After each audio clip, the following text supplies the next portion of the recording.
Hey yo, welcome back to another episode of Timmy Mon Dueling. Today we have a new set. This is Rampage of the Forest. In Rampage of the Forest we have new plant support, we have new insect support, and we have some broken spells and traps, and a new archetype Sylvans. So before we get into it, I just want to give a shout out to my sponsors, YGOsingles.com. If you play with the TCG, make sure you check them out. They have some really good prices for their cards. And if you use the discount code TimmyMon, you can save 5% off of any purchase, and it really does help me continue to do what I love. That's to bring you new videos. So this video we're gonna do a review. I bought some packs already, but I actually don't know what's in the set or the entirety of the set. So we're gonna go through it kind of together, and I'm gonna evaluate just the ultra rares and the super rares.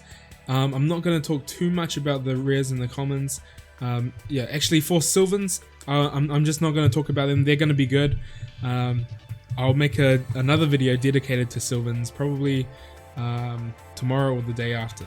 So I'm going to stay tuned for my Sylvan deck that's coming up. So yeah, today we're just going to talk about the rest of the box that isn't Sylvans. So if we get into it, we got Metamorphed Insect Queen. That cannot be normal summoned or set.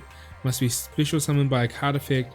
If another insect monster is on the field, your opponent cannot target insect types you control with card effects. Also, they cannot be destroyed by a card effect, the opponent's card effects.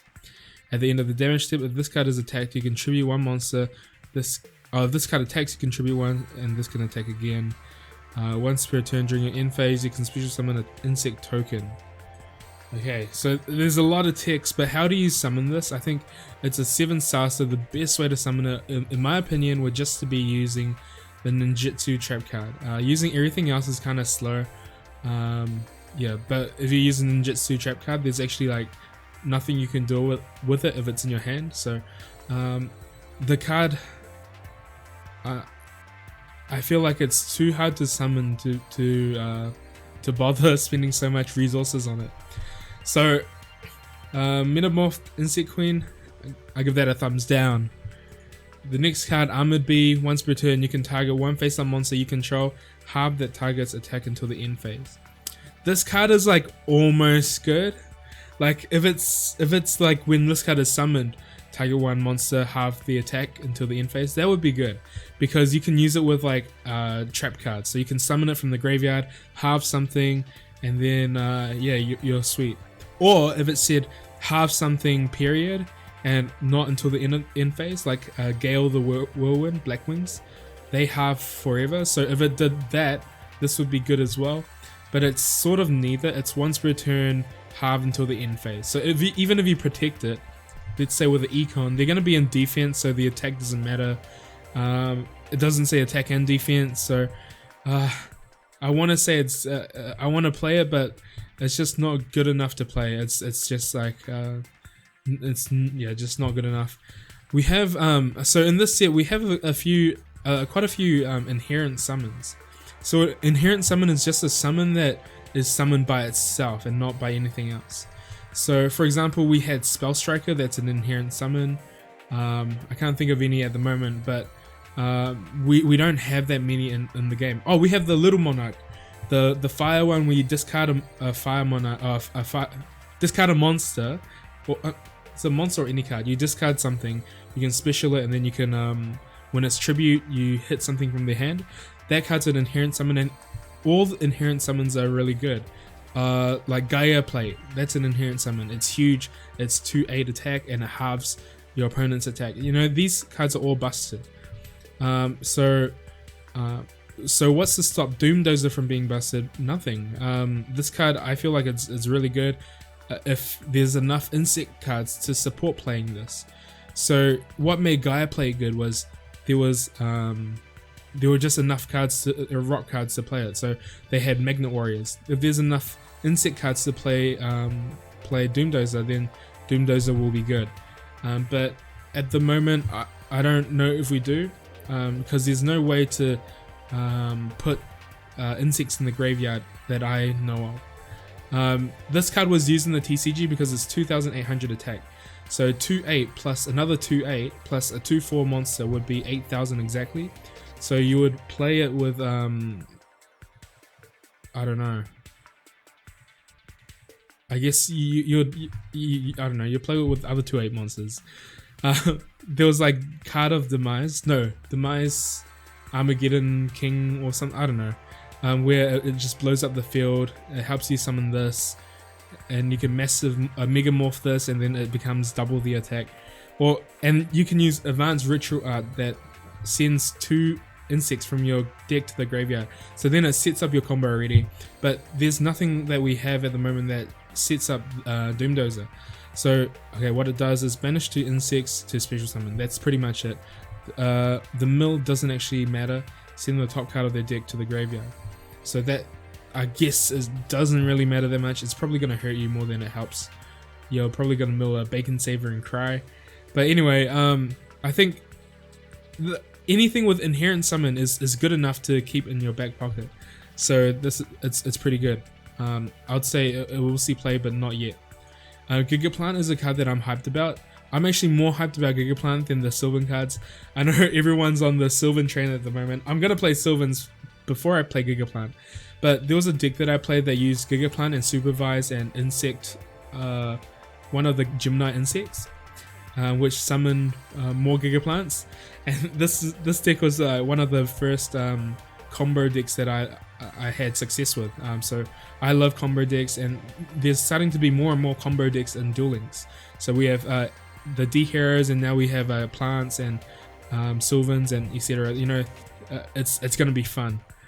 So this card is actually pretty good. It's there's a Fiend one that does Fiend monsters, but it's not as good as this one. Yeah.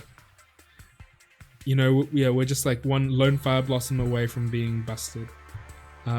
So yeah, basically same thing with Doomdozer. This card is good, but do you have enough cards that support this card to play it? And there is a card that you can banish to summon plants. You know, I think that will be that's pretty good, but I don't know if that's enough to play Gigaplant. The Rock Spirit. This card, banish an earth to summon it. When it attacks in the battle phase, this card gains 300 attack. So 2 of these is actually just 4,000. So this is another inherent summon. So you know, Doomdozer, you need 2 insects to summon a 2/8. This is just 1 rock to summon a 2,000. So if you think about it that way, this is already half their life points. Yeah, it's, to me, this card's something that you need to keep in the back of your mind. Like you know, an inherent summon means you can just summon it by itself on the without needing any other cards to special summon it. And you could just tribute this for a Monarch or some other card that generates you more advantage. So the Rock Spirit, probably you might see it in what do you call it, in Magnets, but probably Gaia Plate is slightly better at the moment, just because it can halve your opponent's attack as well. So it's hard to kill it even when it's in defense. Sylvan Mushroom. This card's one of the better Sylvans. I guess that's why it's a super rare. It's got when it flips, you excavate 1 to 5 cards. And when it's sent to the graveyard, it pops a card on the field. So that's broken, right? When sometimes you can just get it for free. You can have a free pop on the field. Anytime you can generate advantage for free, that's good. So this card is good. Sylvans are pretty good. Moving on. Cocoon of Ultra Evolution. What does this do? Tribute 1 insect monster from either field. Equipped. I suck at reading, guys. Tribute 1 insect type monster from either field equipped with an equipped card. If you do, special summon 1 insect monster from your deck. I guess that's why they released it together.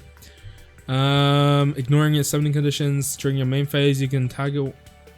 You can banish this card from the graveyard, then target 1 insect monster in your graveyard, shuffle it into your deck, then draw 1 card. Oh, cool. You can only use this effect of Cocoon of Evolution once per turn. You have to have an equipped card. You have to have another insect monster equipped card, and then this, and then you can summon this, and then you draw. You can shuffle and draw. It's too much minus to be consistent. But the banishing this to draw a card, you know, that's pretty neat. I still stand by what I say. I think insects are just not good enough. This is a card that I really like, Dark Core. Discard 1 card, then target 1 face-up monster on the field, banish that target. So this discard is a cost, so you won't get Dark World effects. But what's good about this is it's actually better than Tribute to the Doom because it's super rare. No, not just that, it also banishes. So for example, let's say you're versing a Red Eye Zombie Dragon player and they only have 1 Red Eyes, you banish it and they can't use their trap. So you can play around their trap. Or let's say they have a Bacon Saver, you want to get rid of the Bacon Saver. Or, you know, there's just a lot of cases where banishing is better than, you know, sending it to the graveyard. Yeah, probably most of the decks now, it's better to banish than to send it to the graveyard. I can't think of any examples, but I had a lot of examples before. But yeah, anytime you would use it, it would be on a face-up monster anyway. So like, you very often do you use Tribute to the Doom on face-down monsters. But it's, yeah, so usually you use this on a threat, and you would use it on a face-up monster. And yeah, I think it's a pretty good card. It replaces, at least I feel like it replaces what Tribute to the Doom, where Tribute to the Doom would have been played. Next card, Hey Trunade. I think this card is one of the chase cards in the set. What it reads is return all set spells and traps on the field to the hand. So keyword is set. Hey Trunade is different from Giant Trunade. Giant Trunade is return all spells and traps on the field to their hand. This is just set spells and traps. So what that means is if you chain anything, it will not be returned. So a way to play around this, guys, listen up, is playing chainable cards. So first example is Mirror Wall. Mirror Wall, if you chain it, it doesn't go back to your hand, it stays on the field, and it still hubs your opponent's attacks, and it probably is enough to protect you from whatever they have. So they just -1 by using Hey Trunade. And yeah, so you can pay for it, the next turn it'll still be on the field. So another card is the Call of the Haunted trap that does level 4s. It makes it level 5. Gives it 100 attack. What is it called? I played it in all my decks, I can't even remember the name. But it's a chainable trap card. And it summons a monster, so anything that you can use in response to this won't go back to your hand. So chainable cards make this card really weak. So that's actually why I feel like anti-magic arrows is better than this, and it's also free. So anti-magic arrows you can get by farming, this you have to get by paying or by using your gems. And I actually don't think it's as good as people think it is. It's pretty easy to play around, yeah. This card is kind of neat. Memory Loss, what it does is when a face-up attack position monster your opponent controls just activated an effect, except during the damage step, negate the effect, and if you do, change that monster to face-up defense position. I think this card's kind of neat because it's the first kind of not negative effect negation card that we have. Oh, yes, we have Chalice and we have yeah, we have Chalice already. But yeah, this card also switches the defense.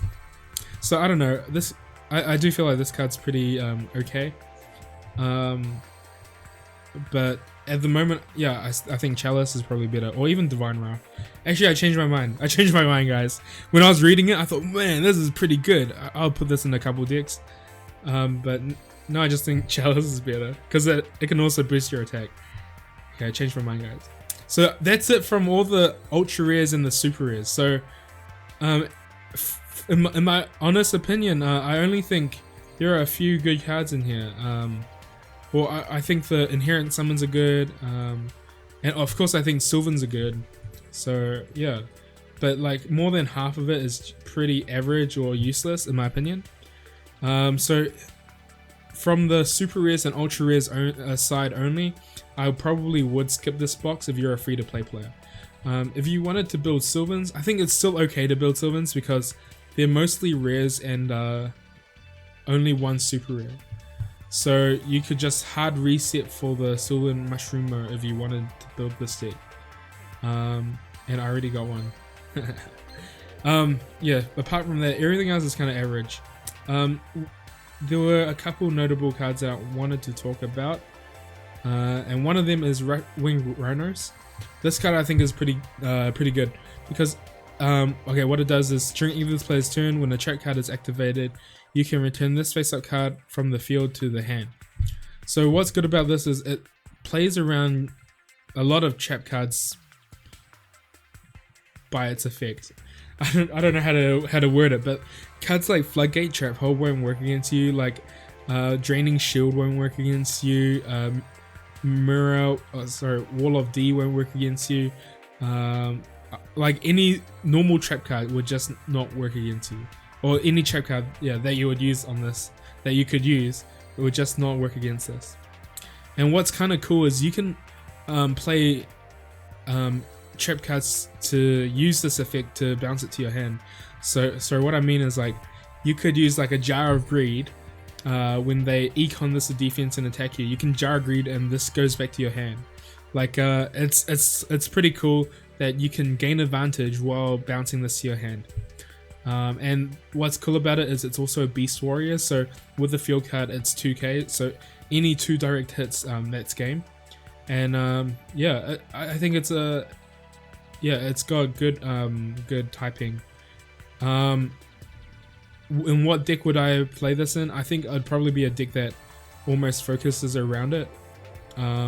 So I actually haven't thought about it. If we had like a 10 key or something, yeah, then this deck would be way better, but we don't. But anyway, Winged Rhinos, I think this is a card to look out for as well.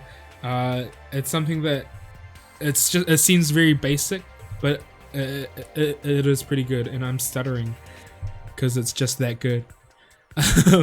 Okay, and the other card I wanted to talk about was this card's pretty good. Target 1 face up attack monster on the field.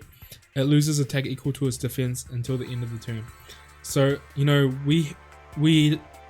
there's not the reason why it's good is it's a spell card, it's not a trap card. So it can be used in your turn, in your main phase, and it can be set and used in your opponent's turn. So that's why it's good. Also, being a spell card means you don't get like I don't know how to explain it. Yeah, they can't negate traps with it. I don't know. It plays around different cards. Yeah. So yes, Gravity Lash. It's a pretty decent card, and it's a really cheap rare that does almost what a Mirror Wall, what we wanted from a Mirror Wall anyway. The other good card that I wanted to talk about was after Arrival Rivals. This says during the battle phase, immediately after this effect resolves, normal summon 1 monster. You can only activate 1 Arrival Rivals per turn. So why I think this card is good? I think it's good, but not good at the moment. It's good because you can normal summon cards in your opponent's turn. So anything that you have that says when this card is summoned or when this card is normal summoned, you get an effect off during your opponent's turn. So it makes all your effect monsters that say this card can be summoned into traps. So that's why I think this card is good, and that's why I thought if this card said when this card is summoned, it would make Arrival Rivals good, and it would make Armored be a lot better than it actually is. So at this stage, so as we see more with more monsters that say when this card is summoned, this will become better. Also, it can combo with cards like Enemy Controller. You can econ take their monster and tribute their monsters, so we might see something like that. So it might be good with Gravekeepers, the big Gravekeeper that reduces all the attacks down down by 2,000. It might be good because that's an effect that gets when it's summoned. So it pretty much ends their battle phase. They can't do anything from there, and then you have a Gravekeepers on the board already, so you got a good play for the next turn. And you could also econ take their monster and tribute for I don't know, tribute for Chief. I'm so bad at names. Anyway, I think that's all I wanted to share. Everything else is average. If you're a free-to-play player, I probably would skip this box. I'm expecting a lot of new cards that are better than this coming out before Worlds. So if you're a free-to-play player, you know, save up your gems. Let other people play with Sylvans. Yeah, it's fine. We're free to play, and I'm here to help you guys out. Anyway, that's it for me for today. I hope you guys enjoyed my review. It was a little bit longer than I wanted, and make sure you check out my next video, which will be on Sylvans. So peace out, guys. I'll catch you guys later. See ya.